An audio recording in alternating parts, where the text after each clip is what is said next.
buenas tardes, bienvenidos a 360 grados y hoy es jueves 13 de enero del año 2022.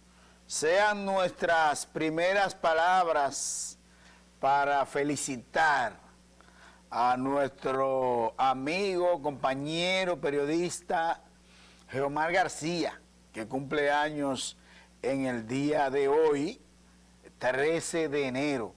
Bueno, un día, a principio de los años, así nació nuestro hermano y amigo Geomar García. Y hoy fue decretado en el año 2020, decreto emitido por el presidente Luis Abinader precisamente, el 13 de enero como el Día del Historiador. Y hoy, déjame ver si yo veo por aquí algún anuncio publicitario que habla sobre eso, fue dedicado a José Gabriel García. ¿Quién es José Gabriel García? Bueno, José Gabriel García es uno de los pioneros en la historiografía de la República Dominicana. O sea, estamos hablando de que hoy es un día muy importante. Hay que decir que nuestros historiadores, Roberto Casá, Fran Moya Pons, Hinoa, historiador de la República Dominicana. Están hablando de los historiadores vivos. Están ahí, precisamente, Roberto Casá ha hecho un trabajo extraordinario en el Archivo General de la Nación, ha adecentado el ejercicio del archivo histórico, se ha digitalizado, hay un orden en el Archivo General de la Nación. Usted va a ese edificio que está al lado de la escuela llamada la Escuela Experimental de la UAS, y usted ve en ese pequeñito edificio un orden con respecto a lo que es el Archivo General de la Nación. Ha hecho un trabajo extraordinario. Hay ferias que, por ejemplo, en este año se hizo una feria digital del libro de historia. Fue dedicado a Bernardo Vega en esta ocasión, un gran recopilador de datos históricos con acceso a documentos desclasificados en los Estados Unidos y aquí en la República Dominicana, y por eso Bernardo Vega se ha ganado el sitial en el ámbito de lo que es la historiografía también de la República Dominicana. Pero no puedo hablar de la historiografía de la República Dominicana si no menciono precisamente a uno de los más grandes historiadores del país, que yo diría que Héctor Rodríguez de Morici, además de José Gabriel García, es el responsable de la más alta historiografía nacional. Así que a todos esos historiadores que no he mencionado, porque no me vienen a la cabeza ahora estos nombres, pero no por eso no son menos importantes. Creo que la Academia Dominicana de la Historia tiene muchos intelectuales que estudian nuestra historia y cosas que no están en nuestros libros de historia, que ya comienzan a introducirse en la nueva escuela de historia de la República Dominicana, porque ya hay muchos hechos, vamos a decir, de facto, que es casi la misma palabra, que obligaron a ocultar algunos datos históricos. Personajes que estuvieron con vida y que evitaban que muchas cosas de las que habían ocurrido fueran ocultas para no dañar morales, imágenes. Todavía existe alguna que otra cosa, opiniones sobre algunos hechos históricos que se mantienen altamente ocultos.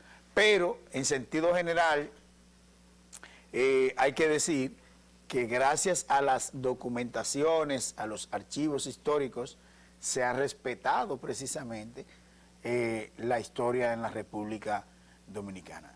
Quise dar estos minutos a nuestros historiadores en la República Dominicana porque se lo merecen. Han hecho un trabajo encomiable para rescatar la historia de la República Dominicana. Nosotros, los seres humanos, necesitamos saber qué pasó con anterioridad para ver cómo podemos mejorar en los próximos meses o años.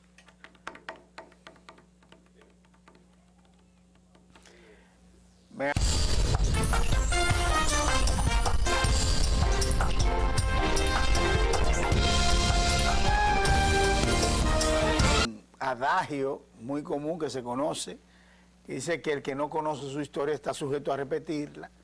Y la idea que tenía era de decir que nosotros necesitamos como seres humanos conocer lo que ha pasado para mejorar el futuro de nuestros hechos. Especialmente lo que recogen los medios de comunicación son hechos históricos, porque son hechos que suceden en el momento. Y esto sirve de plataforma como dato fundamental para la historiografía nacional, tanto aquí como en el mundo. Mire, la Oficina Nacional de Meteorología habla del informe del tiempo de este jueves 13 de enero del año 2022 para decir que hay incrementos nubosos con aguaceros locales en sectores del interior del país, el viento cálido y húmedo del sur-sureste, que ocasiona aumento en las temperaturas sobre el territorio dominicano. Además, se combina con la humedad existente y los efectos locales. Por consiguiente, predecimos aumentos nubosos con aguaceros locales, aisladas ráfagas de viento y algunas tronadas en puntos de la región suroeste, Cordillera Central y la zona fronteriza. Media tarde, dichas condiciones alcanzarán las localidades de las regiones noroeste, norte y noreste del país. El resto, de nuestras áreas de pronóstico prevalecerá un cielo poco nuboso a nubes dispersas y sol. Durante las horas matutinas de mañana viernes, habrá un cielo soleado y en algunos momentos nubes dispersas. También para la tarde de mañana viernes se espera un cambio gradual debido al acercamiento de otra vaguada prefrontal por la parte noroeste, aumentando los valores de humedad, motivando, junto al viento alisio y los efectos locales, aumentos nubosos generadores de lluvias dispersas en localidades de las porciones norte-noreste, zona fronteriza y la Cordillera Central. Este fin de semana, sábado, el sistema frontal se moverá cerca de la costa nor-noreste del país. Estará propicio el ambiente para seguir visualizando un cielo con nubes dispersas a medio nublado y lluvias dispersas en algunos sectores de las regiones noreste, sureste y la Cordillera Central, especialmente en la tarde. Oigan esto lo que les voy a decir. Las temperaturas estarán calurosas a causa del viento cálido del sur-sureste. Dice la Oficina Nacional de Meteorología que en algunas ocasiones las temperaturas que han estado entre 30 a 21 grados, oscilando ahí, va a subir 2 grados a 32 grados en alguna parte del país, en algunas zonas y especialmente en horas cuando haya incandescente sol. Actualmente yo estaba afuera y no sentí esas temperaturas tan calientes como en otras ocasiones en la República Dominicana. Indiscutiblemente,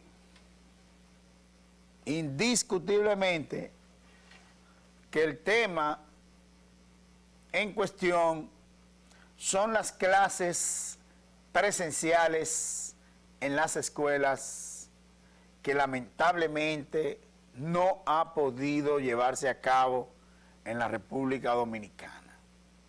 ¿Por qué? Porque la Asociación Dominicana de Profesores ha estado haciendo como un pulso con el gobierno para demostrar que ellos son los matatanes de la matica y definitivamente han ido incluso estudiantes a tomar clases, pero los profesores dicen que no, que lo van a hacer de manera virtual.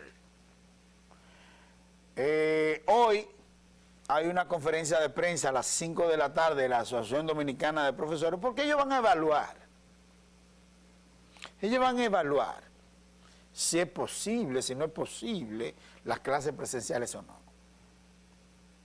Yo le voy a decir algo a la Asociación Dominicana de Profesores, que escuché precisamente a Melanio Paredes, que es del Partido de la Liberación Dominicana, del partido de Eduardo Hidalgo, que es presidente del ADP, diciendo que la suspensión de la docencia es el último de los recursos que pueden tener precisamente la Asociación Dominicana de Profesores como sindicato.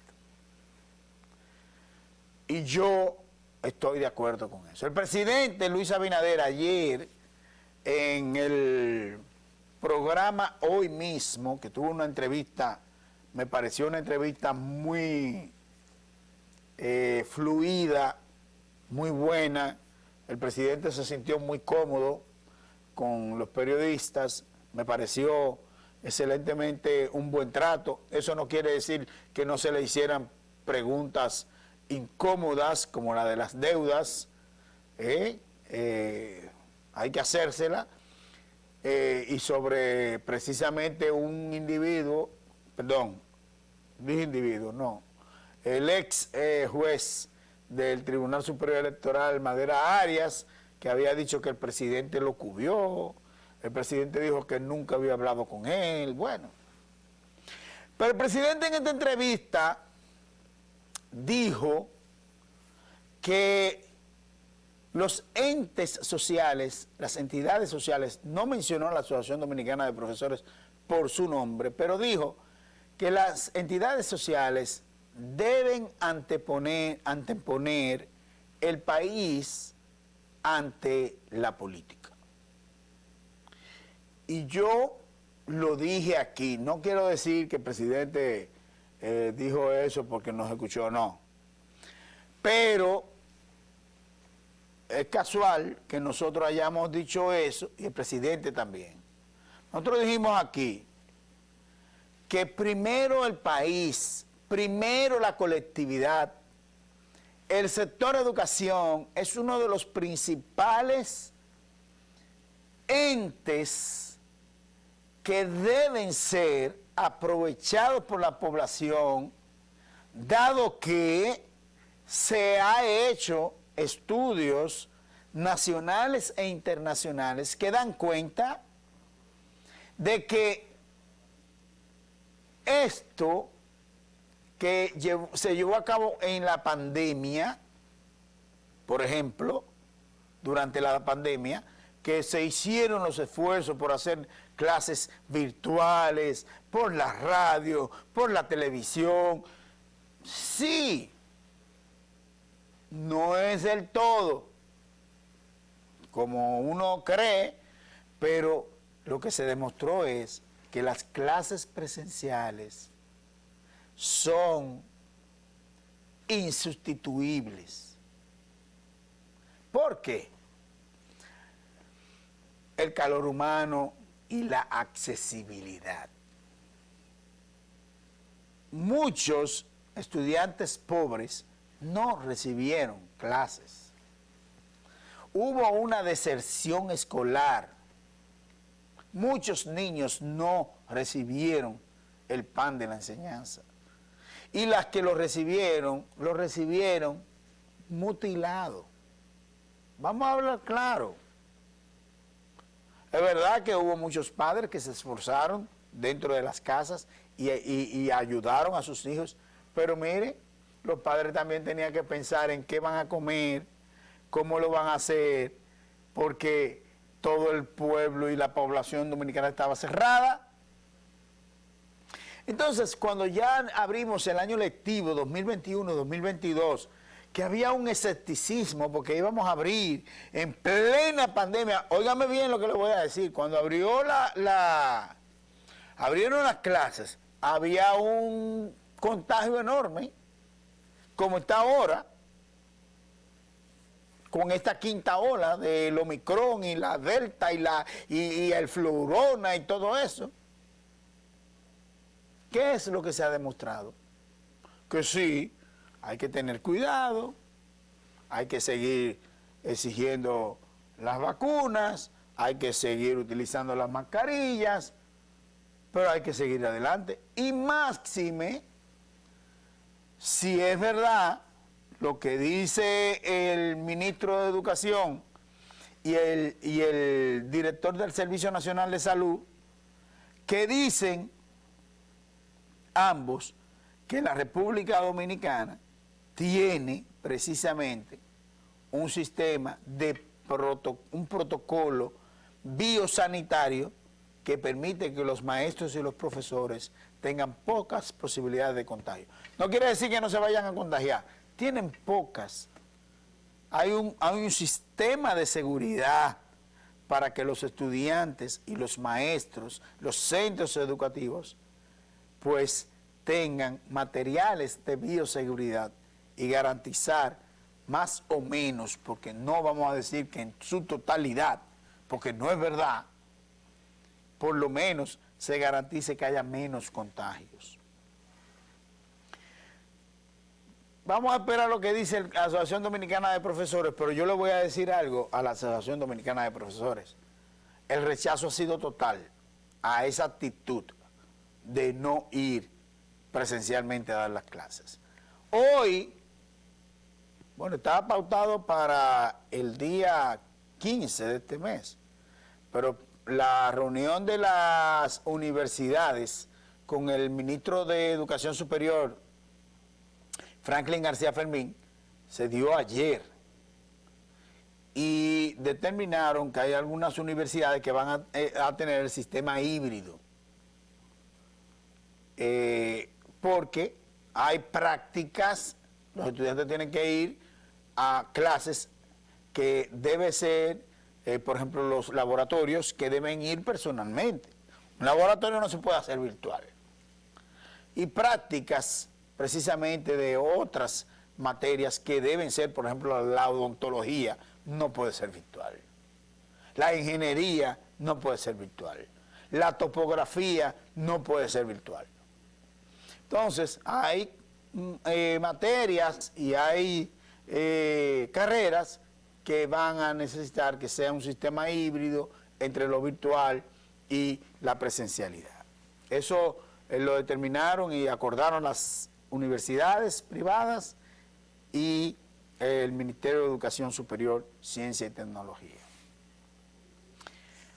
En definitiva, yo creo que es posible que haya clases presenciales. El Colegio Médico Dominicano dijo que es posible, a pesar de que el Colegio Médico Dominicano ha sido, vamos a decir, muy fuerte enfrentando a las actitudes del gobierno, ha dicho que está de acuerdo con las clases presenciales por parte de los maestros y los estudiantes en el año lectivo 2021-2022. Senencaba, en el día de hoy, sin embargo, dice que los hospitales están llenos de personas contagiadas y que evidentemente la intención del gobierno, dijo Zenén Cava en el día de hoy, es que haya contagio a todo el mundo, que haya lo que se denomina inmunidad de rebaño por el contagio.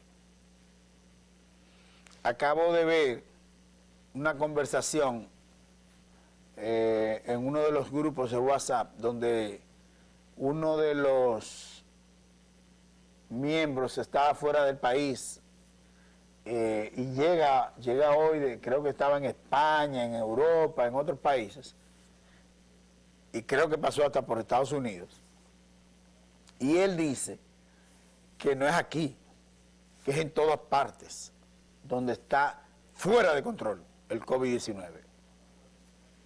La misma característica, hay menos letalidad. Aquí en la República Dominicana está en 0.88%, lo vi hoy. Pero ciertamente es altamente contagioso. Creo firmemente que esto es el principio del fin de la pandemia, porque esa situación, que hay que decir que también tiene razón Zenén Cava en algo que dijo, que es verdad que la enfermedad, este contagio y esta variable es un poco más leve, pero hay personas que son más vulnerables, que tienen susceptibilidad, que tienen comorbilidades, y estas personas pueden ser afectadas y lamentablemente pueden causar la muerte todavía. Eso no cabe ninguna duda, ¿eh? Lo que nosotros también creemos es que todo esto va a seguir, pero vamos a tener que también aprender a convivir con el COVID-19 como hemos aprendido a convivir con las grandes pestes del mundo que se han iniciado a raíz del inicio de la misma humanidad. Y que luego han venido los científicos, a identificar, a aislar, a buscar vacunas, a buscar los medicamentos para poder contrarrestar estas enfermedades. Pero sobre la teoría de la conspiración, de que, óigame, no hagan, óigame, no se puede soslayar esta situación y hay que mantener los protocolos sanitarios máxime, lo más que se pueda, para no evitar ser contagiado, porque yo creo que todo el mundo se va a contagiar, pero por lo menos que haya menos letalidad. Eso es lo que nosotros entendemos que puede haber. O sea, si nosotros podemos convivir, si podemos ir a lugares como el Play a ver juegos de pelota, si podemos ir a los supermercados y a las plazas comerciales, si podemos ir a todos los centros, podemos ir a las escuelas. Ese es mi punto de vista. Podemos ir a las escuelas. Y sobre todo, porque la única manera de la enseñanza es, o por lo menos que se garantice máxime la enseñanza, es de manera presencial. Eso no hay que discutirlo. Vamos a hacer una pausa comercial.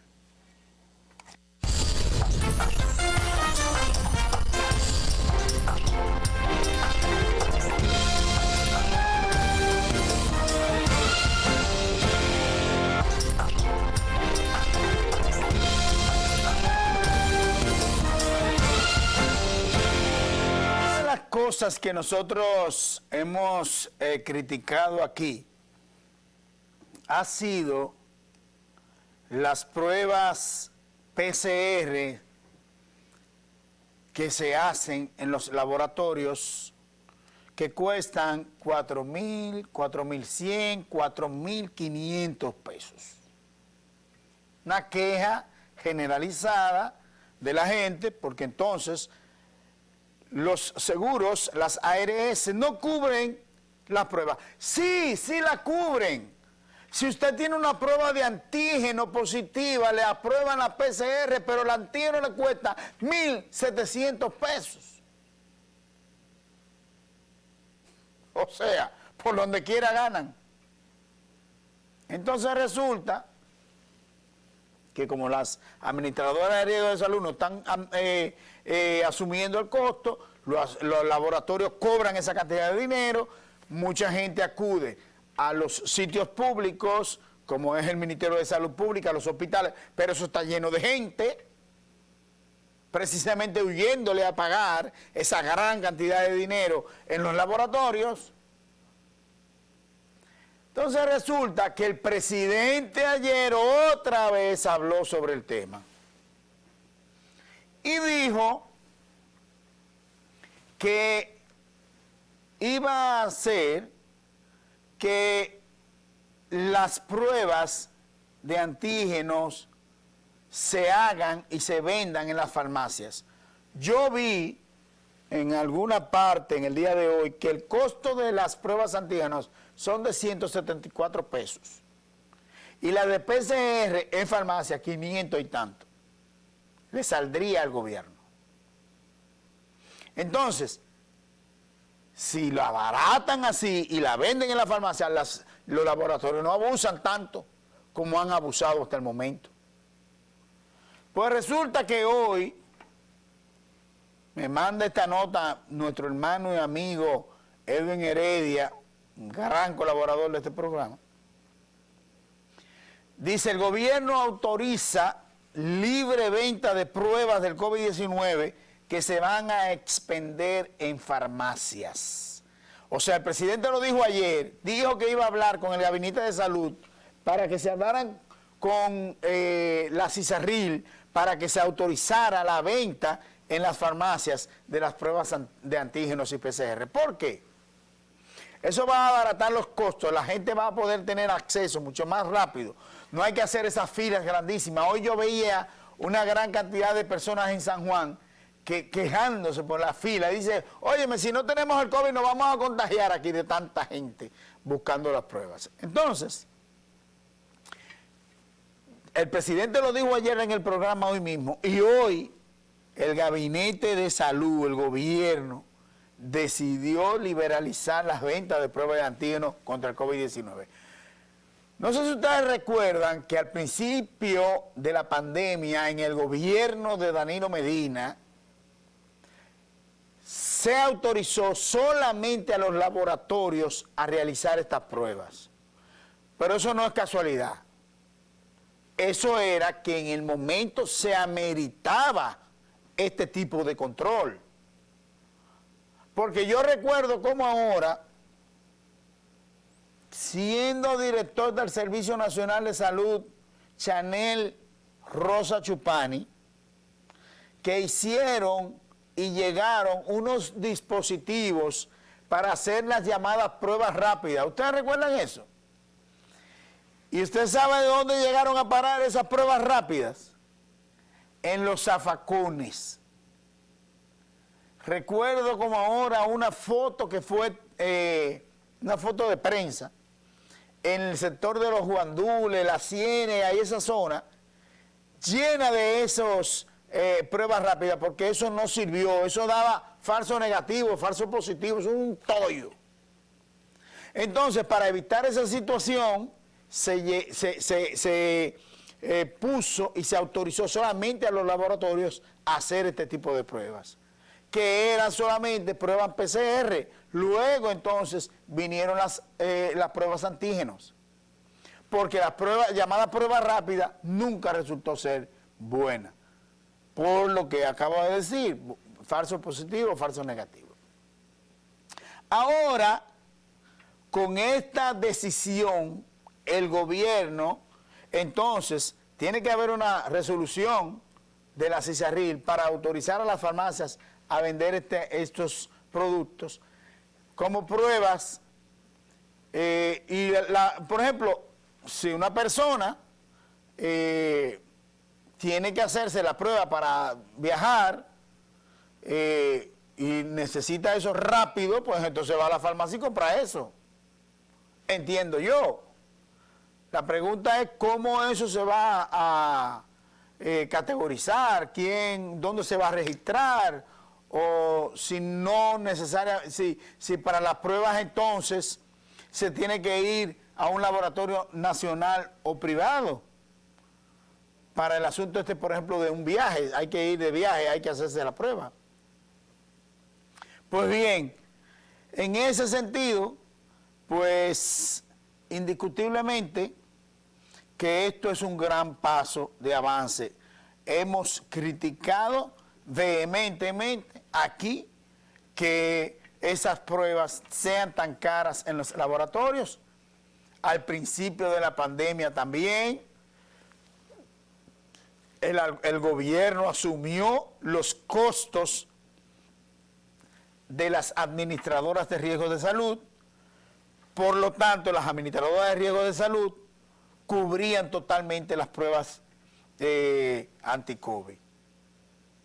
Entonces, eso ahora hace que disminuya esa presión hacia la población dominicana, y los que puedan ir a la farmacia, creo que también las farmacias del pueblo van a ser autorizadas, me imagino que más baratas también, ojalá que no se monopolicen y se vendan esas pruebas para abaratar los costos, porque la verdad que es un abuso vender esas pruebas tan caras para la población.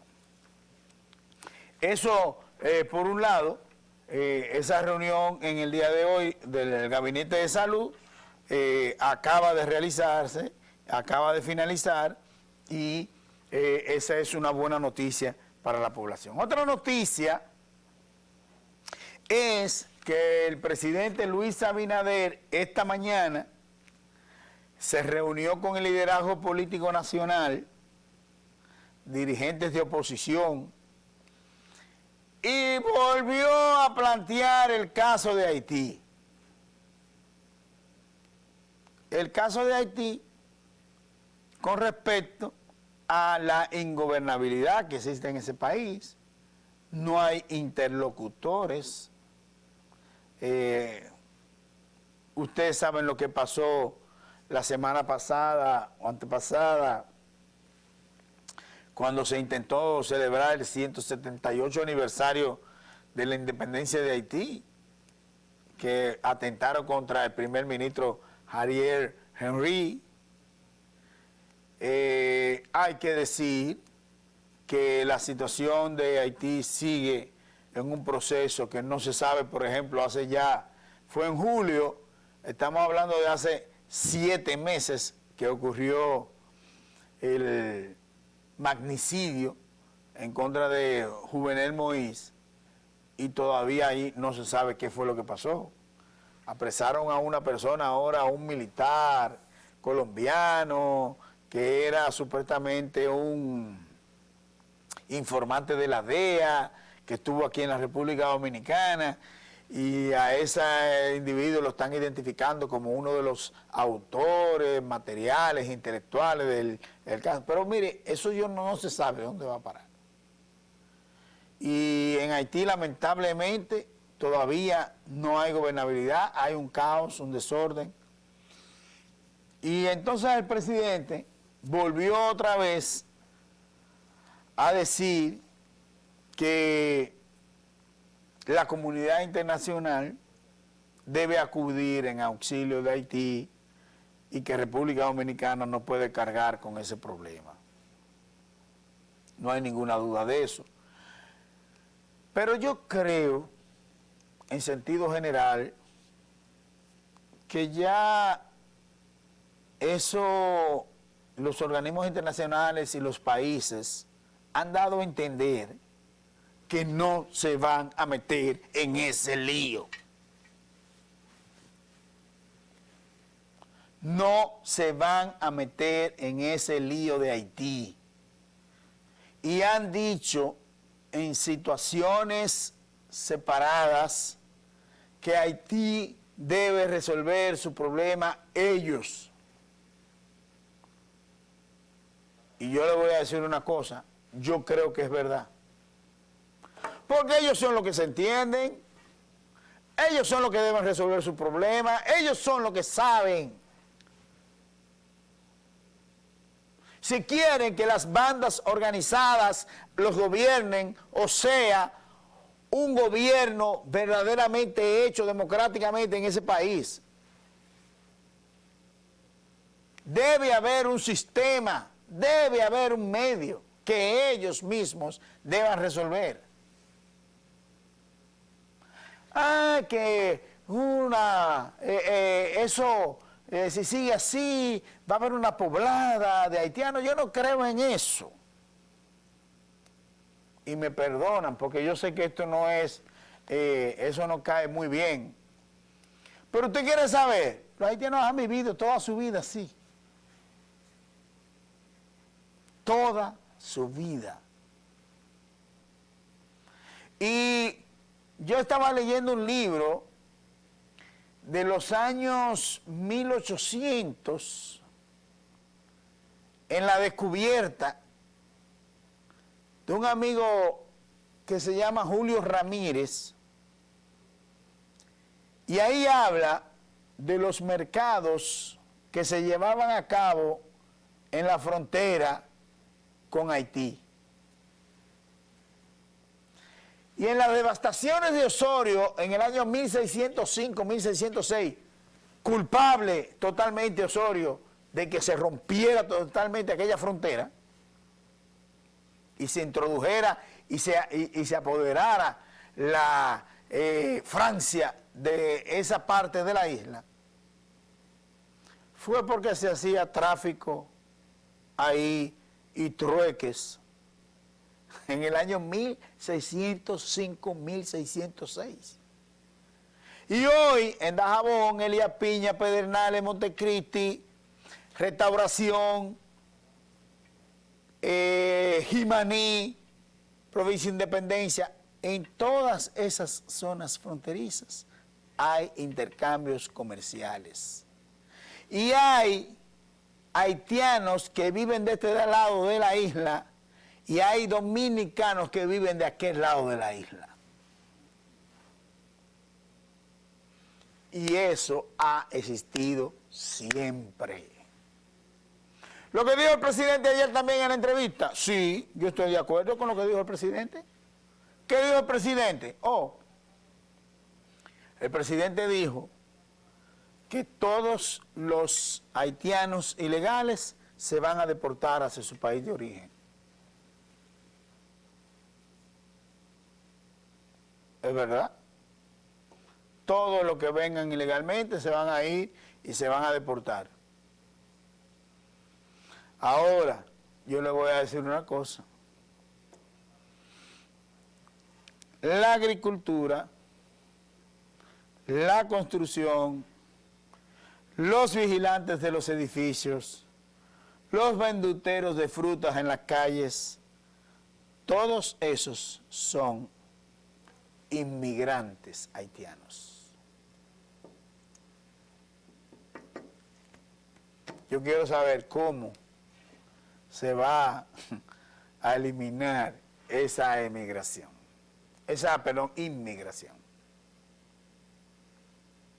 No, la verdad que no sé.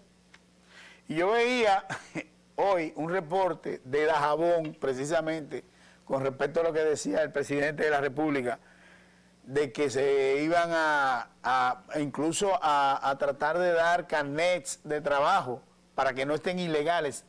Y la mayoría de los haitianos que estaban ahí, consultados por los reporteros, dijeron que estaban de acuerdo. Sí, qué bueno, decían, que nos doten de carnets de trabajo para poder laborar aquí.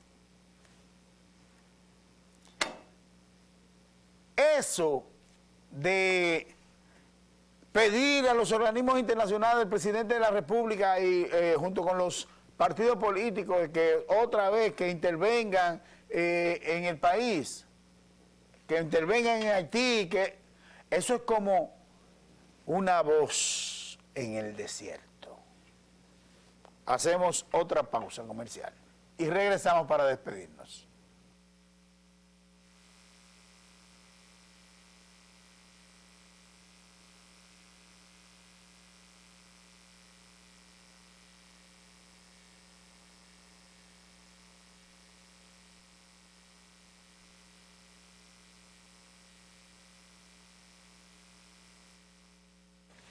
Bueno, en este momento están siendo convocados los periodistas a la conferencia de prensa de la Asociación Dominicana de Profesores, que dice para anunciar acciones al seguir al respecto a las clases. Ha habido un rechazo total por parte de la población por esa actitud de los profesores, precisamente en un momento como en lo que veía, yo creo que fue en el periódico Diario Libre, el editorial, que decía, no es momento de confrontación. No es momento de confrontación. El ministro de Educación estuvo haciendo un recorrido por varias escuelas y allí habían algunos profesores que habían asistido a las clases y los felicitó porque antepusieron la calidad de la educación y la educación antes que el llamado político, y lo sigo diciendo que es político, ante el llamado político de la Asociación Dominicana de Profesores de paralizar las clases. Aquí yo dije,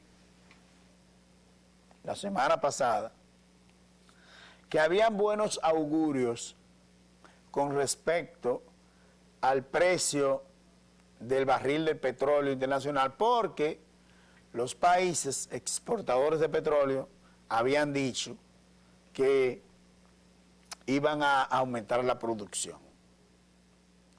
Ayer hablamos de que el barril de petróleo superó la barrera de los $80 el barril. Mi madre. Las expectativas que hay para mañana, que es el día en que el Ministerio de Industria y Comercio anuncie el aumento, la rebaja, la oscilación de los precios de los combustibles, las expectativas son de que se van a aumentar. Porque el presidente Luis Abinader también dijo en la entrevista en el día de ayer, habló mucho el presidente, que ya el gobierno no iba a subsidiar los combustibles. Y hoy el presidente de la Federación Dominicana de Comerciantes, Iván García, le dijo, cuidado presidente, porque si los combustibles no son subsidiados por el gobierno y aumentan inconmensurablemente, van a aumentar los costos de los artículos de primera necesidad, el transporte, las cargas, todo. Y entonces yo digo lo mismo. Señor presidente, cuidado con eso.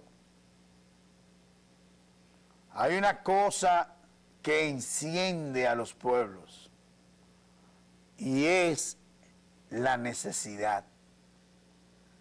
Una gente que esté a principio de enero, que todo el mundo sabe que es duro el mes de enero, pero que se ponga más duro porque los costos de los artículos de primera necesidad en los supermercados, en los almacenes, en las farmacias y en todas partes estén el doble o el triple de lo que cuesta. Entonces el salario de una persona se achica. Y la energía eléctrica, y la casa, y el transporte, pero se nos están volviendo locos. Cuidado, señor presidente, haga un sacrificio, haga lo que sea, pero no deje que eso llegue a la población más pobre de este país, que es el sector laboral, porque entonces sí es verdad que se pueden encender las cosas. Mañana es un programa especial, nos vemos el lunes si Dios quiere.